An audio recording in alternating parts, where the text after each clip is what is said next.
Hey everyone, I'm Tim, and I've just finished a 9-month odyssey around Latin America. Now I'm reopening my diaries, and this time I'm bringing you along with me. Week by week, country by country, all the colors, all the craziness, all the food, all the music, and all the splendor. 9 months when each morning was a new adventure. The road was my companion, and Latin America cast its spell on me. This is my Latin America Diaries. Welcome back to Latin America Diaries. Coming up, I'll be taking you to the largest city in the Americas, São Paulo. But first, I finished up at the vivid city of Salvador and headed on a Gol Airlines flight to the capital city of Brazil. Many people think that the capital of Brazil is Rio de Janeiro because it is the most famous and iconic city of the country, but it's not the capital.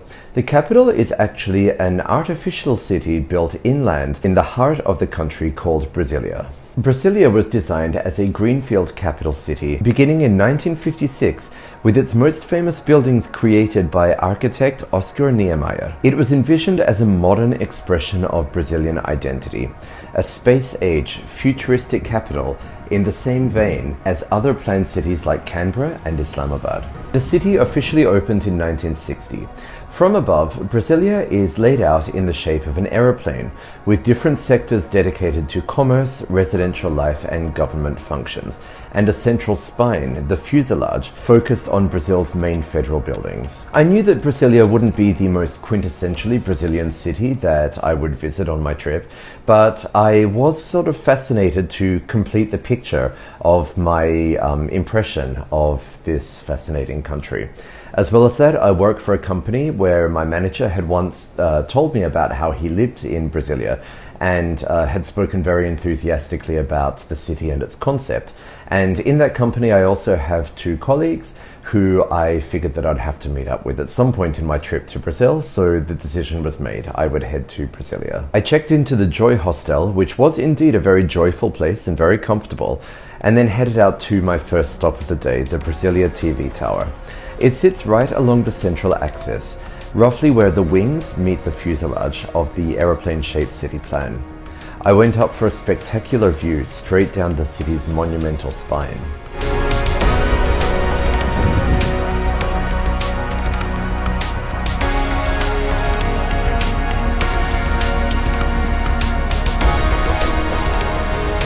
That evening I went out for a couple of drinks and some delicious food with my colleagues Lewis and Aula.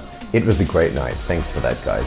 The next morning I set out to discover the city and make my way down the spine of the aeroplane, spotting several of Oscar Niemeyer's iconic retro space-age buildings, including the National Library and the Museu Nacional da República with its striking dome shape. I also visited the simply beautiful Metropolitan Cathedral, which in my opinion proves that modern architecture doesn't have to be soulless. It can be deeply expressive and spiritually powerful.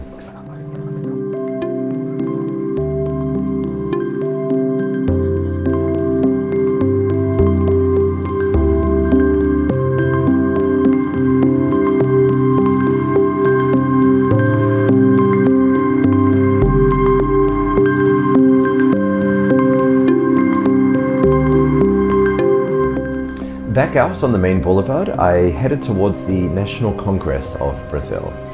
This complex is designed with 2 large hemispheric structures that symbolize the 2 houses of the legislature, the Senate and the Chamber of Deputies, one dome upright and the other inverted, giving the whole structure a bold, balanced look. The boulevard in front is lined with flagpoles flying the flag of each Brazilian state.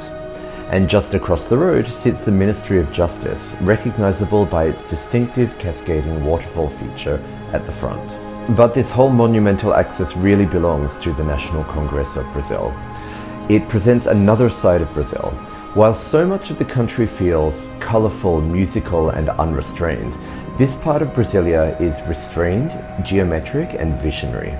It's space-age, at times almost severe, yet also subtly beautiful. White structures set against a huge blue sky and mirrored in long water features. These are buildings designed in the same philosophical family as those found in Canberra and Islamabad.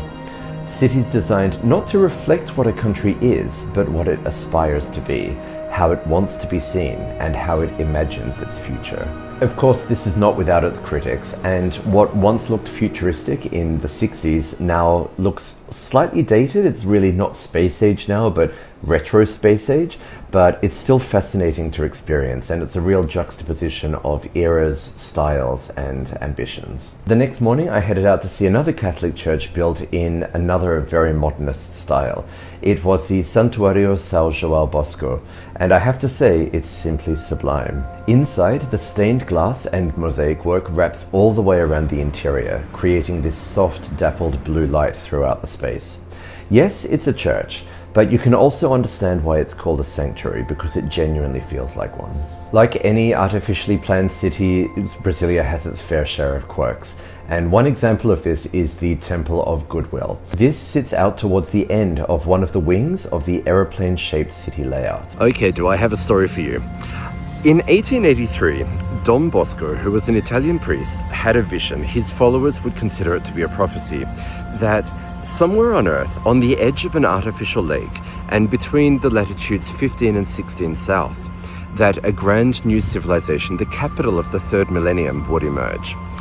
In 1960, the city of Brasilia was founded on the edge of an artificial lake and between the latitudes 15 and 16 south. So people who follow this prophecy, who believe this, they believe that Brasilia is the starting point for this grand new civilization, the capital of the third millennium. And out here on the edge of the city is their temple.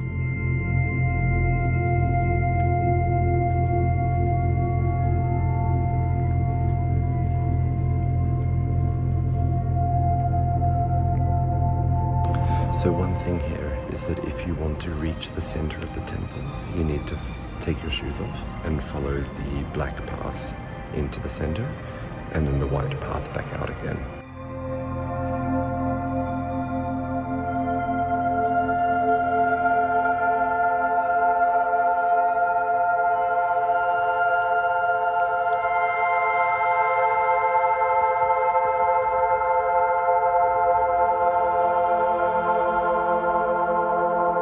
After that, I headed down to the lakefront at Lake Paranoa. Like the lake in Canberra, it's man-made, created by damming a river to give the new capital a waterfront setting.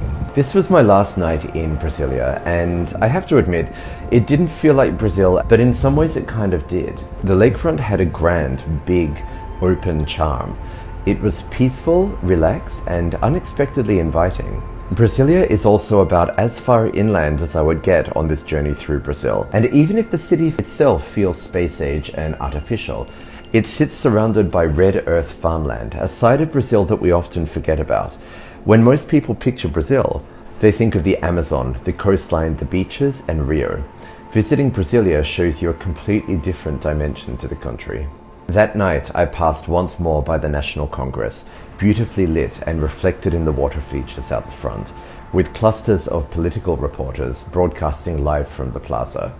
It had a slightly haunting cinematic feel after dark. I'm always trying to show a different side of every country that I visit, and Brazil is no exception. And Brasilia, I hope, is certainly a different side of Brazil to what many people think. Let me know what you think of Brasilia down in the comments below. Coming up next is more a slice of what people have come to expect from Brazil, and that's São Paulo. But if you're liking what you're seeing so far, then please like this video, subscribe, and don't forget to hit the bell icon to be notified when I upload a new video from this series. And if you like what you're seeing, please share my content and tell your family and friends about it. It would really mean a lot to me. I flew with Gol Airlines once again to São Paulo, which is the biggest city in Brazil. It is the biggest city in North, Central, or South America, the whole continent. And it's also one of the biggest cities in the world. While I had been traveling around Brazil for the preceding month, I kept meeting people from São Paulo. And when you get to São Paulo and see the size of it, you understand why. And that's just because in a country the size of Brazil, you meet so many people, and a city the size of São Paulo obviously just accounts for so many of those people. There are 3 main airports in São Paulo, and I touched down at the largest of them, which is called Guarulhos, and I was picked up by a friend of mine, Milene, who took me back to her place where I got to meet her delightful mother. We hung out for the afternoon. She had promised to show me the best that the city has to offer, and then I headed out to check into my hostel where I'd be staying, which was Pinheiros Food and Hostel. It was basic but extremely cheap. They offered a simple but pleasant breakfast every morning, and it was the perfect base for exploring because, let's be honest, I didn't come to São Paulo to stay in a hostel, and Pinheiros is a really nice area of São Paulo as well, and that just happened to be where Milenia and her friends were planning on taking me out that night. Knowing that this entire trip was planned for my 40th birthday, Mileni had organized a cake and we celebrated my 40th birthday Brazil edition at a bar in Pinheiros with her gorgeous friends Paula, Tammy and Mari. Another friend of mine, Bruno, also arrived and we all partied together.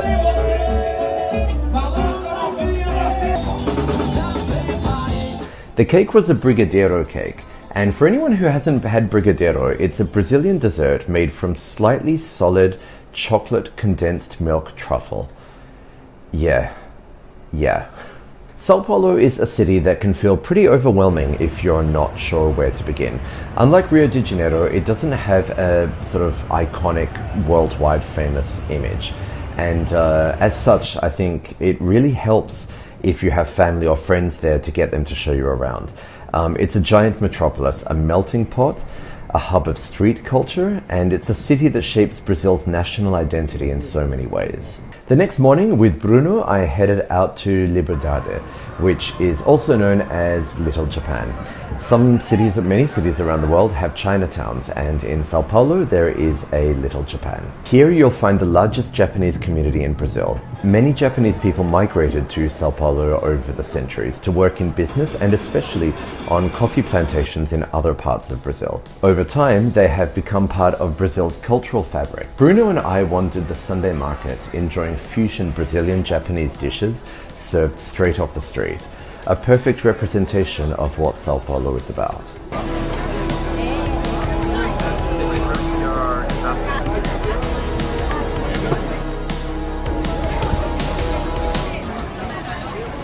It's really good.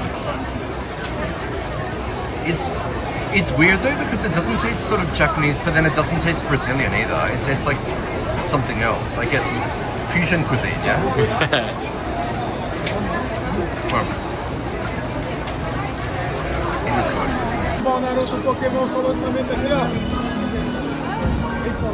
after that, we headed to Paulista Avenue, which is a main street in one of São Paulo's many city centers. It was around here that we bumped into Will, who you may remember from the video of Salvador da Bahia. With Bruno, Will and a few friends, we sat down and spent the afternoon just soaking up the city's energy. The next morning, I woke up and headed out to hit the city with a Colombian guy who I'd met, who was volunteering at the same hostel that I was staying at. His name was Danny. We'd met the day before and chatted about the eclectic crowd staying there. On the bunk below me, there was a ballerina from a nearby city to São Paulo who had come to the Big Smoke to do an audition. There were two other guys in the room on the bunk across from me, one on the middle and one on the top bunk. And luckily, the one on the middle bunk wasn't on his bed when the guy on the top bunk actually climbed up onto his bed and it collapsed onto the bunk below. So luckily there were no injuries and the guy on the top bunk was relocated into another room. There was also a whole bunch of people staying at the hostel for a Shakira concert. She was halfway through a global tour and she was visiting São Paulo while I was there. And there was also a guy in the hostel who smelled like cheese all the time. We dubbed him Senor Queijo, queijo being the Portuguese word for cheese. Anyway, Danny and I made our way to the São Paulo Museum of Art. We caught some contemporary exhibitions there and then continued walking through the city toward another historic center known as the Triângulo Histórico. There we met up with Will again and started making our way from cathedral to market to bar to old church and taking in some of the spectacular architecture that São Paulo has to offer. As we watched the sun set over the city, I got the feeling that I was really beginning to like São Paulo. It isn't as iconic as Rio de Janeiro, but it has character and depth and soul, and it's just, I don't know, it's one of those cities that you really have to scratch the surface and it really rewards you.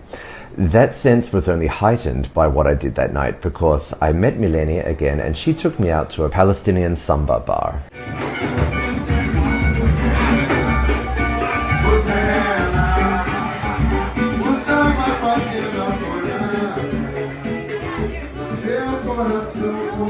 Never in a million years did I have a Palestinian Samba Bar on my bingo card, but there we were. It's a local bar set up by a Palestinian family, inviting people to play samba and other styles of music in a setting that pays tribute to martyrs and revolutionaries of the Palestinian struggle over the years. And it serves delicious Palestinian food like fattoush and falafel.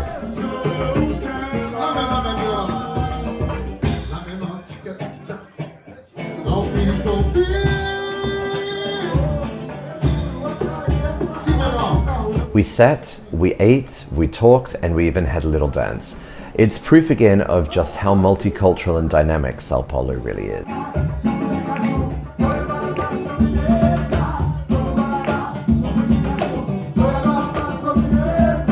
I got around São Paulo on the fantastic metro system and I couldn't fault it. It really works. It delivered me to where I wanted to go almost every time, and it's a fairly fast and safe way of navigating a city of this size. The next morning I headed to Farol Santander. It may not be the tallest building in the city, but it's one of the most iconic with an observation deck. From the top, you get an incredible view, and this is where you really understand just how massive São Paulo is. In the distance, you can see satellite cities stretching outward.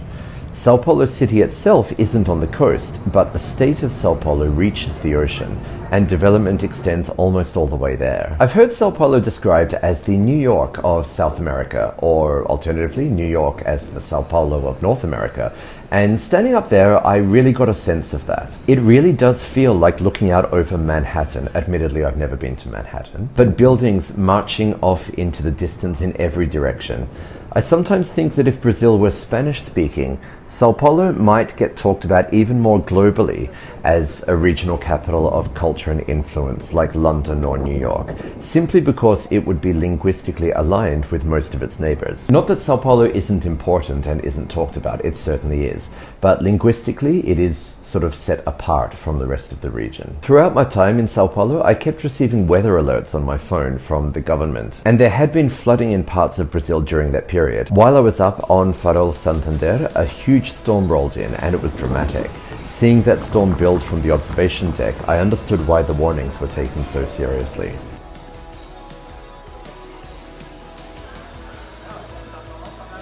After coming down and letting the storm subside for a bit, I headed to the market area just behind the Farol Santander, which is known as Cinco de Marzo.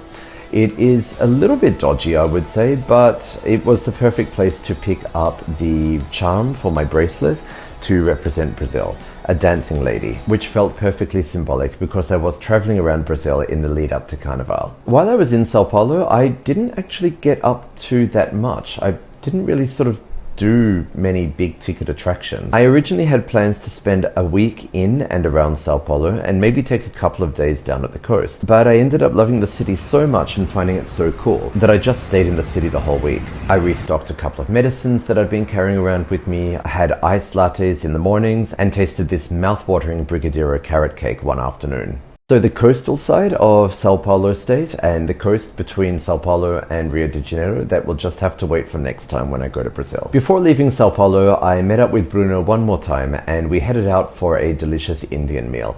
I hadn't eaten desi food in such a long time and we both loved it. On my last day in São Paulo, I headed out to the Ponte Estaída Octavio Frias de Oliveira, a very modern and iconic bridge in São Paulo that crosses one of the city's main rivers. I went down there with Danny and it turned into a bit of an adventure. We took the metro there, and once we got off the metro, I knew that there was a viewing platform for the bridge somewhere, but what I didn't realize was that it wasn't possible to get to that side of the river from the side that the metro had dropped us off on. So we walked and walked and walked. We walked through this weird old shopping mall, which was like a home base, but then upstairs had a convention center. and we used the fire escape to try and get to a level so that we could get a good view of the bridge. I mean, we were really like those tourists that everyone just complains about. In the end, we decided to get the hell out of that shopping mall, and we jumped in an Uber, which dropped us at the other side of the river, but it was still about a 2-kilometer walk down to the viewing platform for the bridge, and it was hot and humid that day, but we eventually made it. Truth be told, it probably wasn't worth the effort, but the bridge is genuinely iconic in São Paulo. You often see it in news backdrops and city skyline shots, but that's all. After that, I went back to the hostel, rested a little bit, and then headed out for one last night on the town with Milene. She took me to a bar serving these delicious palm heart pastries, and they were incredible. After that, she took me to a karaoke bar where I actually got up on the stage and sang in front of the crowd. Not alone, with a whole bunch of other people, but still it was the first time that I'd done something like that.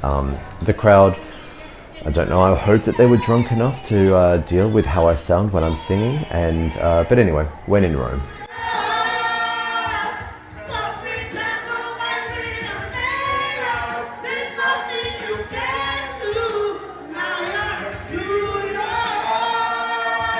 We stayed out there until the wee hours, but eventually the clock struck 3 o'clock, and instead of turning into a pumpkin, it was time for me to head back to the hostel, pick up my luggage that I had stored since checkout earlier that day, and head for the airport. I was on my way to Congonhas Airport, which is the second major airport in São Paulo. However, that's not where I'd be departing from. And Azul Airlines, this is trauma baiting, remember them? They run a free shuttle bus from Congonhas Airport, which is in downtown São Paulo, to their main operating base at Campinas Airport, which is way out of the city in the countryside. I have to say, going directly from the bar to the airport with my luggage, I felt pretty rock star. But from Campinas Airport, it was time to board my next flight to my next destination. And to find out where that is, you'll need to tune in again next week on Latin America Diaries. See you then.